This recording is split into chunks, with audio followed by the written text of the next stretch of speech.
Estamos de volta com o Via Justiça, hoje com o tema Testamento Vital. Participam do programa o juiz aposentado Roberto Messano e a advogada e doutoranda em Ciências da Saúde pela UFMG, Luciana Dadalto. Pergunto para a senhora, doutora Luciana, o testamento vital é constitucional ou não? Sim, é constitucional, porque ele garante o direito à vida digna de acordo com o conceito de vida digna de cada cidadão brasileiro. Pergunto para o senhor, doutor Roberto, é constitucional ou não? A meu sentir é inconstitucional, porque o direito à vida é um direito natural. E é inadmissível que se possa retirar a vida de um semelhante, seja qual for o motivo, por forma como se pretende. Até porque a resolução do Conselho como se diz, Federal de Medicina é uma norma administrativa e, como tal, não tem o poder de lei. E mesmo que se tivesse, estaria batendo de frente contra o princípio constitucional que está no artigo 5º, que é o direito à vida. O que me parece é o seguinte, é sempre respeitável a ótica das pessoas que buscam solução para minimizar o sofrimento. Mas, a meu modo de ver, eu tenho que entender que, sendo um direito natural, é preciso que a gente eleve o pensamento de uma outra ótica, não apenas de uma ótica materialista visando o corpo material da pessoa para eliminar a dor. Se quem deu a vida foi o Criador do universo, nós chamamos de Deus, quem deve retirá-la deve também ser Deus. Ora, veja uma coisa, por que uns sofrem e outros não sofrem? Há uma razão de ser. A meu modo de ver, nós vivemos num mundo de ação e reação, causa e efeito. Se uns sofrem mais do que outros, é porque esses talvez tenham necessidade de passar por aquele tipo de prova, de expiação. Então, o que deve ser entendido é que a gente deve sempre tratar o paciente terminal com muito carinho, com muito cuidado, com os medicamentos todos necessários para evitar a dor.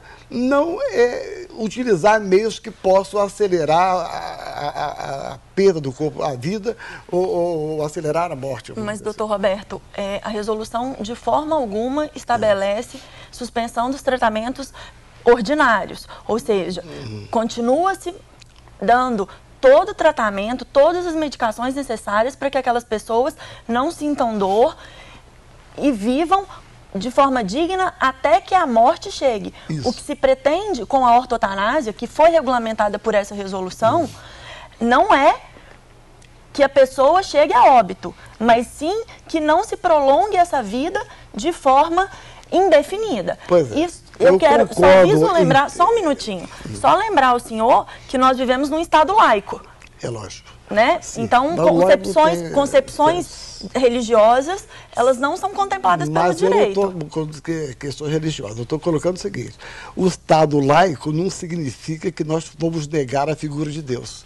Porque se não existe Deus, nós somos fruto do nada. Mas e as pessoas que não acreditam? Elas também têm que ser contempladas Mas eu estou falando, se quem deu a vida, se o ser humano é constituído de corpo e de alma, e isso acho que é inegável, todo mundo sabe que é corpo e alma, quer dizer, à medida que você corta essa linha de raciocínio e admite só o tratamento com o corpo, me parece que gera algum tipo de problema em relação à lei natural.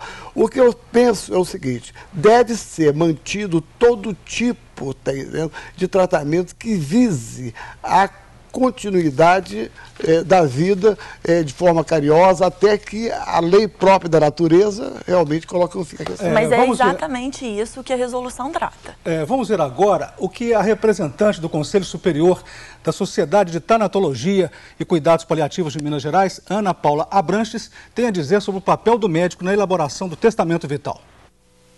O paternalismo médico, ele não tem lugar, ele não deve ter lugar nesse contexto de terminalidade. As decisões, elas devem ser compartilhadas e o paciente, ele deve exprimir através ou da sua própria fala ou por escrito as suas vontades. O ideal é que ele seja orientado pelo seu médico assistente, de forma a facilitar as orientações que vão ser expressas nesse tipo de documento. É a autonomia da vontade do paciente, não é, doutora Luciana? Exatamente. A senhora gostaria de comentar a fala da... A Ana Paula, ela se posicionou muito bem, porque essa é a indicação, que o paciente, na verdade, a gente tem que tomar muito cuidado. Não é o paciente, é o indivíduo. Quem vai fazer o testamento vital é um indivíduo que ainda não chegou a ser um paciente. Porque quando o diagnóstico de terminalidade é dado, como a gente disse, ele não é a melhor situação para se fazer um testamento vital, porque... Quer dizer, o momento do testamento vital é quando o paciente está lúcido ainda. Exatamente. E, prioritariamente, quando ainda não tem nenhum diagnóstico de uma doença. Somos nós, pessoas comuns, que estamos aqui sadios, que queremos pensar em como ficaremos, em como será feito o nosso tratamento, caso tenhamos um diagnóstico de terminalidade. E nesse caso, o ideal é procurar um médico de nossa confiança para que ele nos ajude a fazer um testamento vital. E eu particularmente acho que enquanto a gente não tiver uma legislação específica no Brasil, o ideal também é que se procure um advogado. Sobre a questão da autonomia da vontade do ser humano, o que o senhor tem a dizer? Eu tinha dito do início que a autonomia da vontade do paciente terminal, ela fica comprometida realmente pelo comprometimento do sentido de autopreservação, da extinção da própria liberdade, né? E isso realmente compromete a manifestação da vontade dele, que ele não vai se posicionar de uma forma psíquica equilibrada. Agora, o que me parece é que todo o processo da ortotanásia que visa dar atendimento pronto para que o paciente realmente espere o momento final, ele não deve ser apressado por outras providências no sentido de que a morte dele seja abreviada. Essa é a questão fundamental. O Via Justiça faz mais um intervalo e voltamos em seguida com o bloco final do programa.